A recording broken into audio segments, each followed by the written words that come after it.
there, Guzzlers. Going Greek tonight, we're on holiday. Well, we're not, but we could be, couldn't we?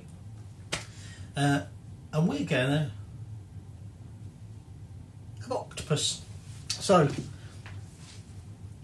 Akis, the Greek guy that I've taught you before, and we've had some of his recipes, this comes from his site, and we're going to make balsamic braised octopus with olives. Okay, so a bit like an octopus stew. Okay, and it doesn't need an awful lot of ingredients. I've got some spring onions here, I've got some coriander, some shallots. I can't remember what they call these shallots, but they're a bit weird, but here you go. Some garlic, and then you're going to want some oil, bay leaves, honey, balsamic, olives, and some chili flakes, and of course you're going to want some octopus. Now, Akis uses a whole big octopus and chops it up and everything. Okay, not the easiest thing to find in the UK. However, our local town, they've just opened a really good Asian supermarket, and they do sell baby octopus. And don't get excited, I'll tell you in a bit, but they're not really babies. Before we start going on about we shouldn't be eating the babies. So we're eating baby octopus braised in balsamic vinegar with olives. We're going to do the prepping, the chopping and everything first, because we're going to need to prep our octopus. Although I should say octopuses or octopoids. It's not octopi, which a lot of people seem to think it is. Okay, the plural for octopus is octopuses, or octopodes, or octopoids, pods, no, pods. So when we come to trim, then obviously my balls are all going to get wet and whatever. So I'm going to start by just peeling and then chopping or whatever what I've got here. So an octopus is an 8-legged, soft-bodied mollusk, you know, like a snail. Now, it's of the order, so if you know your Linnaean classification system, it's in the order for Octopoda, and there are about 300 species of octopus. And some people, you might find, when you look up about baby octopus, they go, "Oh, you can't do that. You can't eat the babies. If you eat the babies, they're going to all die out. There won't be enough." They're called baby octopus because they're small like babies. They are actually one of the 300 species of octopus. They just happen to be small. So be happy to eat the baby ones. You're not eating off all the babies. Now, what I'm going to do is I'm just going to finish off peeling these shallots, and then I've got, I mean, Akis uses about 3 cloves of garlic, but his cloves of garlic are a lot bigger than mine, so I've got almost like a whole small bulb of garlic.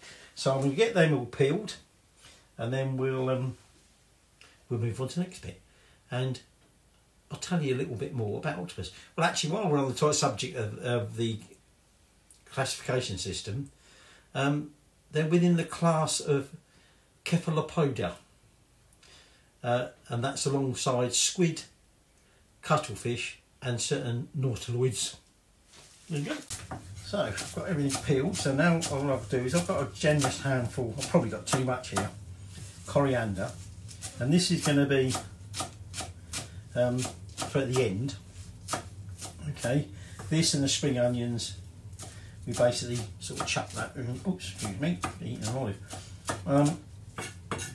I've drained the olives. I only want half that jar. You want about 120 grams of pitted black olives. I suppose you could use green if you wanted. There's a bit of garlic there. So octopuses have this, you know, ability to squeeze, because obviously they're soft-bodied. They can squeeze through really narrow gaps and things like that, and sometimes they do that to hide or escape. They have excellent sight, highly intelligent, and in fact they're probably one of the most intelligent of the invertebrates, probably the most intelligent of all the invertebrates. They have both short and long-term memory. They can distinguish shapes, patterns. They can sort of solve complex mazes. They don't learn any of this. I had a bowl here somewhere to put that in. What have I done with it? Oh, I want it that one. They don't learn any of this from their parents. Okay, unlike some creatures that, you know, learn from their parents, either, you know, through watching what they do or whatever. Baby octopuses, sorry, not octopi, are actually not looked after. There's a bit of brown stuff in there. They're not looked after by their parent at all. So everything they know, they learn themselves. And like I say, they have this, they're highly intelligent. They can also feel pain. And that's why some people argue, well, actually, we're going to come to that towards the end. I'm going to tell you about that. But they can feel pain. They've also been seen to actually indulge in what some people would argue is play. They sometimes sit there and throw an object into a circular current so that it's sort of, they throw it away and it comes back to them and they catch it and they throw it away again. So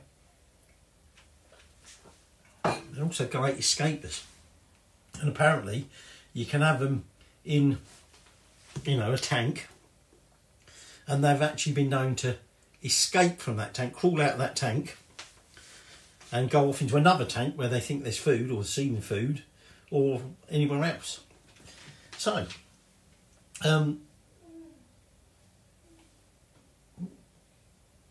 she's in the bath again.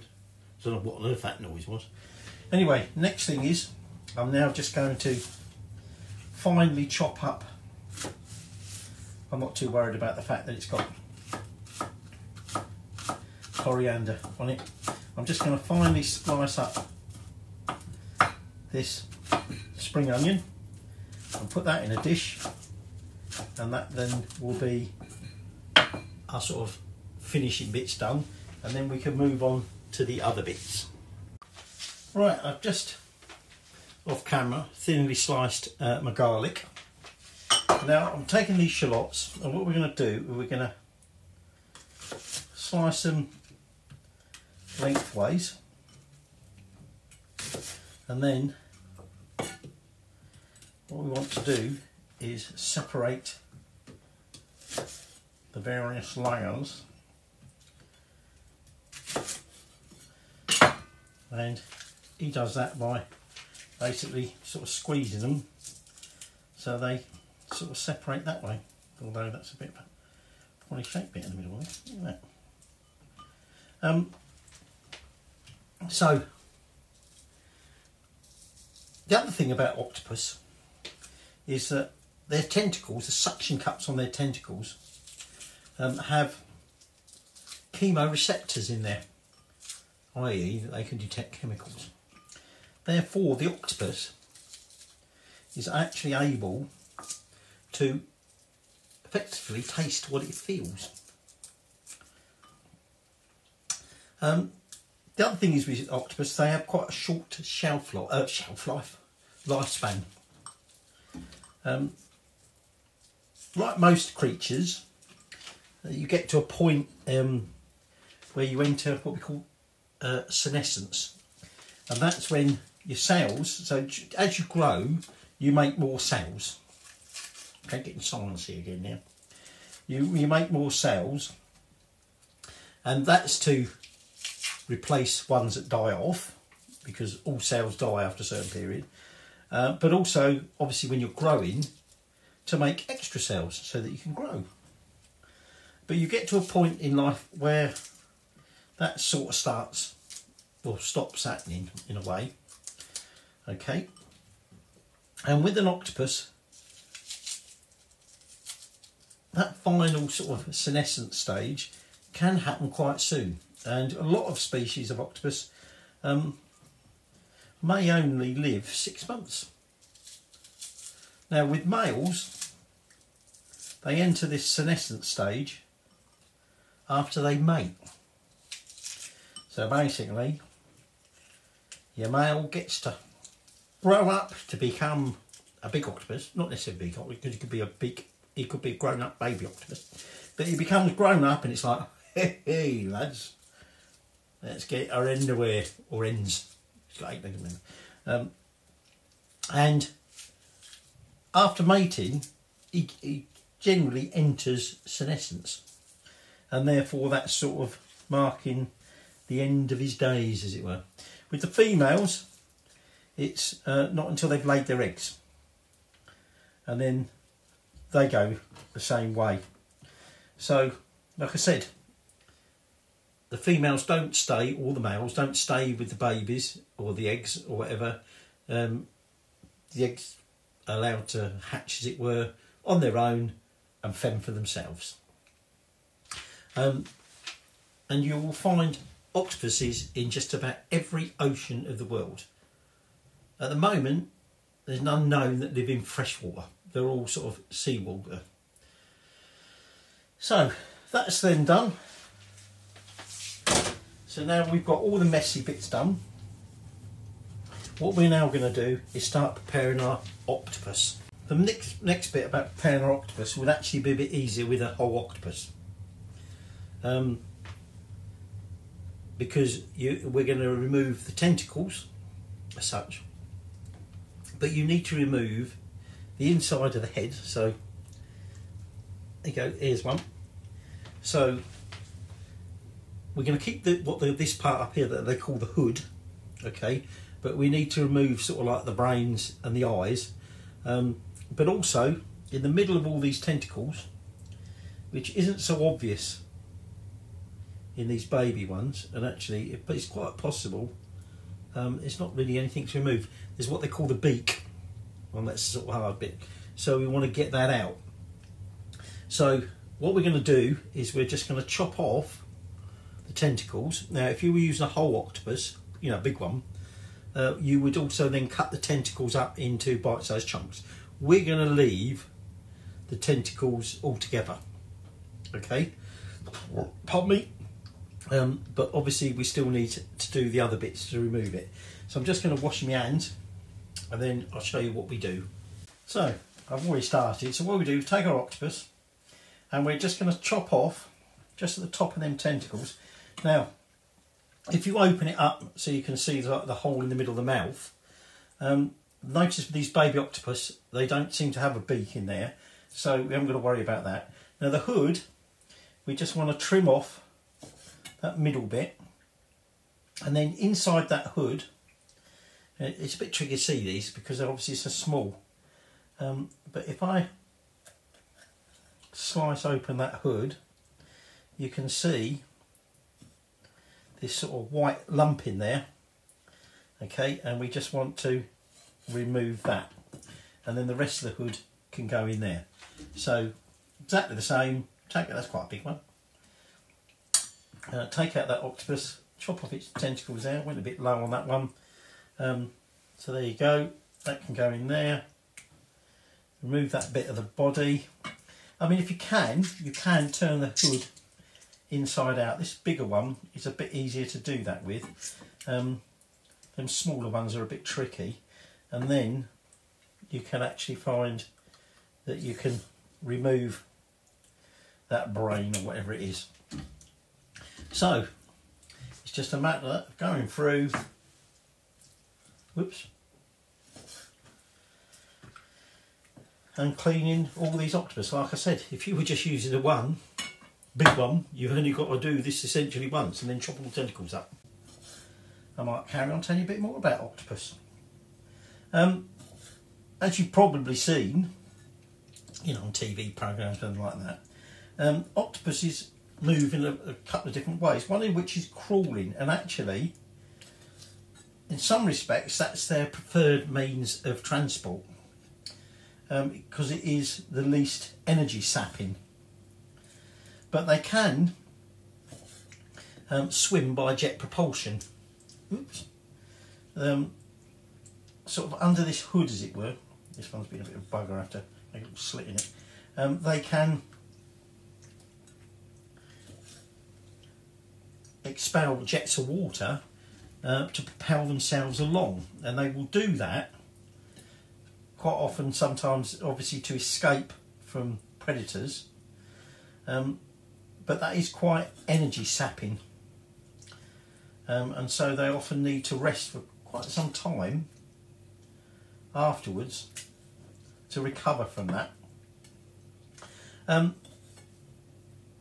They will spend, got to leave a bit on that side of thing, up to 40% of their time, often, that's a big one, isn't it?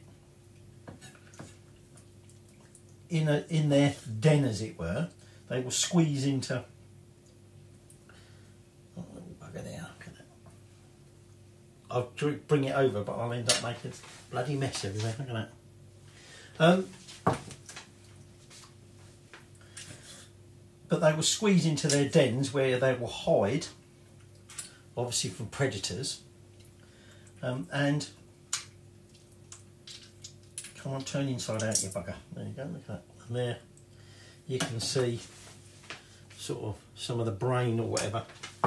Probably isn't the brain, I'm telling you that, and it's probably not.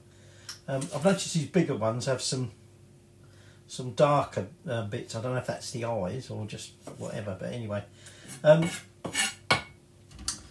Yeah, they squeeze in these things, and sometimes what they do is they stretch out one of their tentacles, essentially to sort of test the waters, as it were.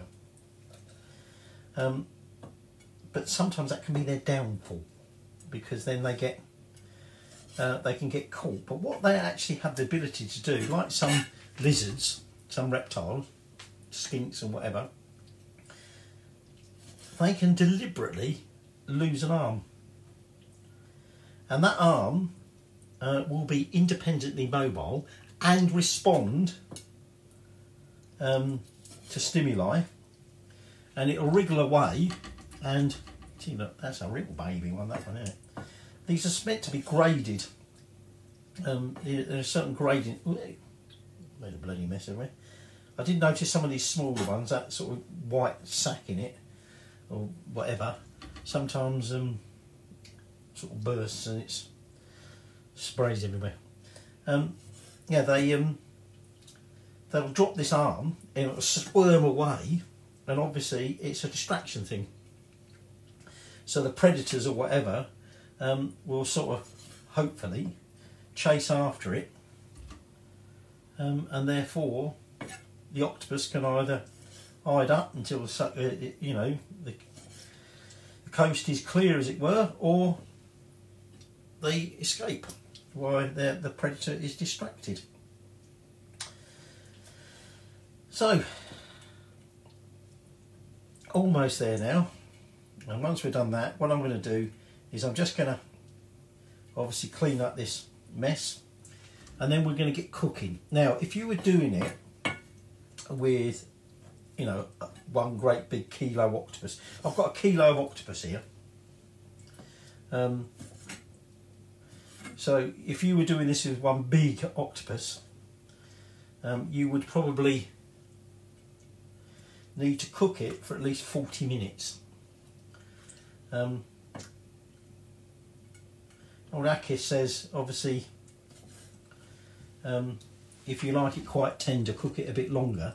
Now, I always assumed it was a bit like squid, that if you cooked it for too long, it got more rubbery. Certainly with squid, that's how it works. But according to old Akis, cook it for about 40 minutes if you're using, you know, big chunks of octopus. And if you like it a bit more tender, cook it a little bit longer. But these won't take anywhere near that long. I've no idea how long these are going to cook. We'll just have to sort of try it and see how they go. Okay. But I'm down to the last two. So, like I say, as soon as I've done them, I'll have a clean up, and then it's all part of cooking it. Cool, I need a beer after that. Right, so they've been sort of sautéing for a few minutes, as it were, and now I'm just going to chuck that garlic in there, and we're just going to toss that around for a little bit. Now, actually, I know this will go out in a few weeks' time, possibly even longer, but I just thought, because of how relevant it is, yesterday, sadly, one of the hairy bikers finally succumbed to cancer. So I have made one of their dishes, I made one of their pies, and I was planning to do some more of their things. I'm definitely going to do now, but this is just to say thanks, Dave, for all that you did. Okay, so now I'm going to take all that octopus, and that's going in there, and then we're just going to saute that around a bit. Now, the octopus, well, we'll have to see how we get on with these baby ones, but with the bigger ones, we other than like the balsamic that we're adding, we're not actually adding any other liquid, because you do find you get quite a bit of liquid out of the octopus. If needs be, we will sort of top it up a little bit more, but we'll see how we go. So we're just going to toss that around in there for a few minutes. I mean, you can already see it's a bit like when you cook squid, that's already starting to cook, so this isn't going to need the 40 minutes that the big chunky bits would need. And we're now on the Villa Maria. Not quite chilled enough. I thought we had some out in the conservatory, which is bloody freezing because I'm eating it there, but we didn't. Now, quite often in fiction and everything else like that, the octopus is often seen. See how that, the tentacles all curl up like that. Perhaps I should have cut some of them bigger ones up a bit, but never mind. But the octopus is often a symbol for a powerful or manipulative organisation, company or whatever. And actually thinking about it, in the Daniel Craig, I want to move that back a bit because that's annoying me, movies, the James Bond movies, Spectre resembles like an octopus. And it's meant to show how the tentacles can reach out everywhere. These ain't reach out anywhere because they're dead and they're getting cooked. Right, so I think that might be ready now for our final ingredients. So we've got some olives, what I've drained, balsamic, honey, bay leaves and some chilli flakes. Right, so now, like I say, about 120 odd grams of olives. In they go. We're going to put 3 bay leaves in there. 1, 2. Come here, you little bugger. That's a bit of bay leaf. 3. Now, actually, there was one other ingredient I forgot to mention. One thing we don't put in is salt, because obviously, being seawater animals, as it were, they're normally salty enough. So our balsamic vinegar, we're going to put about 3 tablespoons of that in there.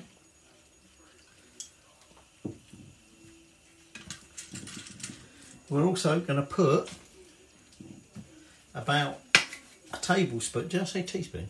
Tablespoons they were. We're going to put about a tablespoon of honey in there. There. Get on that. And then we're going to put about 2 pinches of chili flakes. Now I'm using the gochujang or whatever it is, the Korean ones, okay? And I'm going to use about 1/4 teaspoon. So if I put my fingers in there, I'll then poke my eyes out and do my eyes in.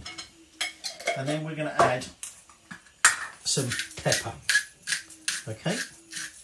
And that's it. And like I say, we don't really need to add any liquid. And there's already some liquid there that's come out. So I'm just going to sort of mix them in a bit.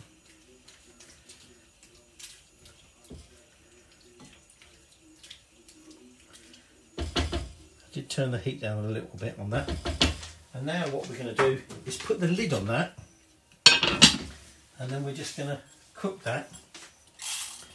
Now I'm going to put that down for about, I think we'll give it 20 minutes, okay?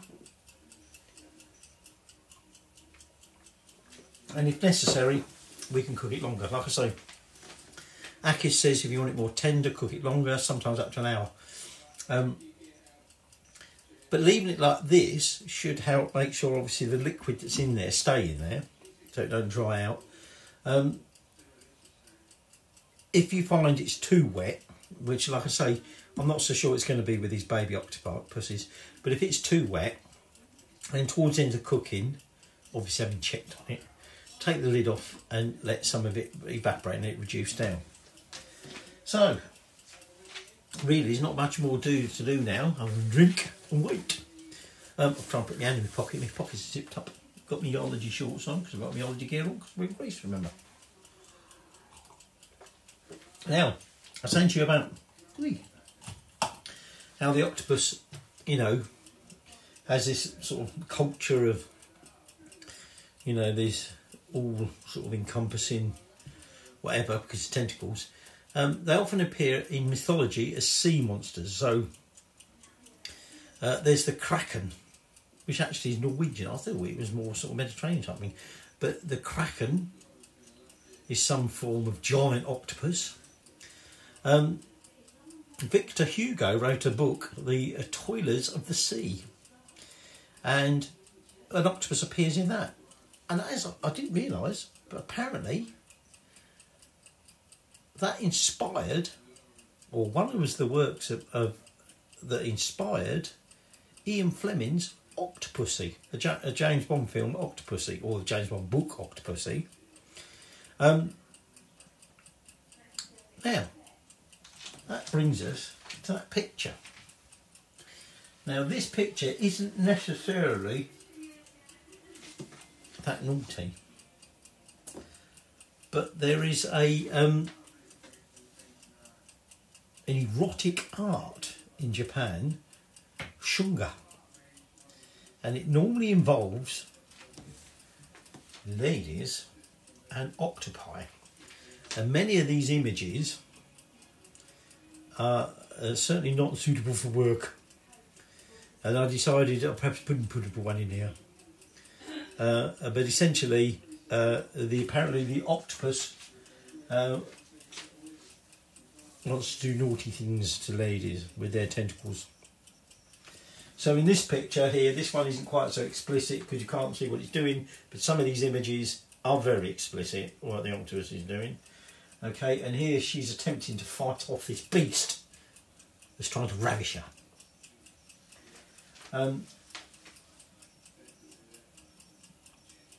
Look it up, shunga, and then you'll see the naughty images, but don't do that when you go work. And then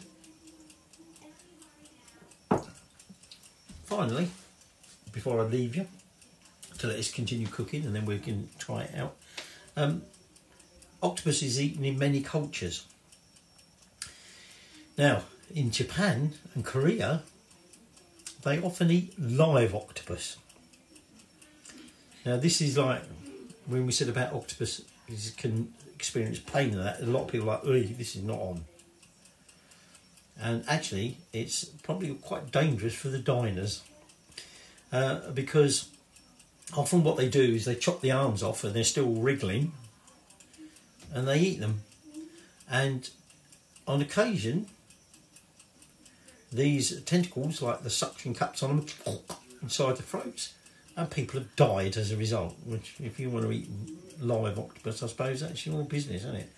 And like I say, so animal welfare groups are not happy with that, because they say that, you know, the octopi can, or octopuses, not octopi, can experience pain, and therefore it's not on. So anyway, we're now just going to leave this to cook. Like I say, what I should do is I should check it in about 15 minutes time now. And if I think it needs longer, we'll give it a bit longer. But after that, we'll be serving it up. But remember, just when we're ready to serve it, I'll put it there, because otherwise I should forget. We will add some spring onion and some chopped coriander. Right, I said to you, I'd see you when we're ready to taste it, but there's quite a lot of liquid in there. So what I'm going to do is I'm going to remove that lid, and we're going to carry on cooking it with the lid removed to evaporate it down, because at the moment that's obviously a very thin broth, if you like. So we're going to continue cooking that with the lid off, just to reduce it down a bit. So I've added about another 10 minutes to my timer.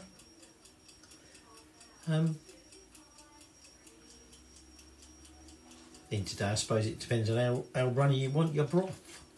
Right, I turn the heat up and it's reduced down a bit. So I'm just going to turn that heat, well actually I'm going to turn it off. But what we're going to do is just going to taste it. Chilli flake in there. Just to see if we need to add any seasoning.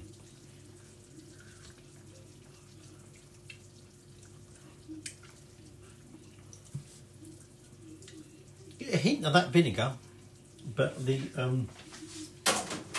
honey obviously tempers that a bit. I certainly don't think we need to add any salt. So, let's just serve some of this up. I'm a bit disappointed actually, because although he said use a kilo of octopus, there's not an awful lot here, to be honest. I mean, I almost said to the wife when she went to buy the octopus, oh, I don't know, perhaps a kilo for the two of us might be a bit much. But then in the end I thought, nah, sod it. If it's a bit much, we just eat more. But there's certainly not a huge amount here. I think it's just gone down the side. So let's add a little bit more of this one. Not much in this one. That bowl's up. So, final touch, that we said. Once I've got all the bits out here, is to add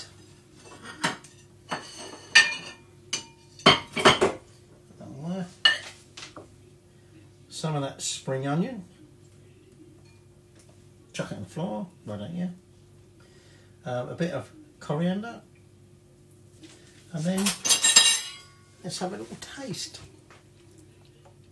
So let's just find a little bit of there's one of the hoods, and we'll have a little bit of olive, if I can grab an olive. Let's see what it tastes like.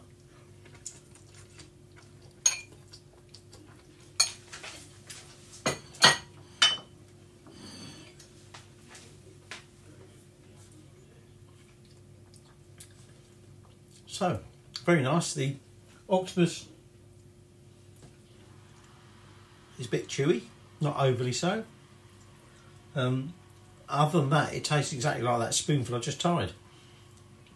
Hint of acidity, but not a lot. A little bit sweet, but not, well, it's not really even a little bit sweet. I think the sweetness just tempers down the vinegar. You don't taste sweet as such. But overall, very, very nice. I might add some more of that broth and get myself a spoon. But there you go. That's Akis's balsamic braised octopus stew with olives. Very nice. Oh, I made a drink. Cheers.